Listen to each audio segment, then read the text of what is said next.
Last week's air disaster really hit the ice skating community. Several of those on board were U.S. figure skaters and coaches returning from a training camp. 10 on your side, Cheyenne Pagan shows us how one local figure skating club honored the lives lost.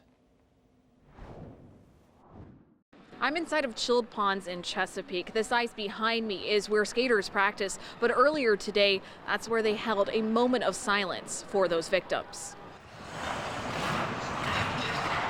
The busy sounds of an ice skating rink came to a stop as coaches and skaters gathered around to mourn and pay respects. We're just trying to lend support to those who are suffering the most right now.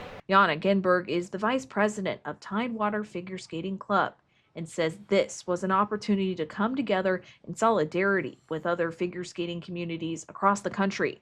They remembered those killed in last week's mid-air collision where multiple U.S. figure skaters died. I don't know of anybody within my community that hasn't somehow been touched by this tragedy. And so practice was on pause at this local rink at exactly 3:35 p.m.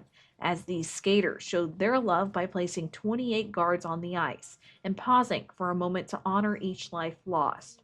For Bailey Violet, this was a time to support one another. I will say a few of them I did look up to.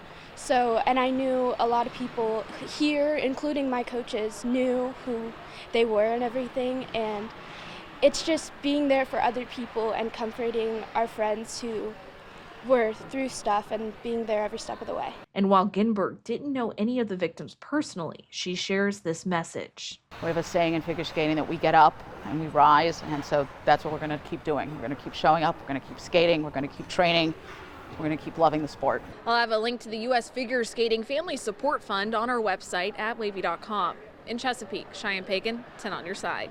James City.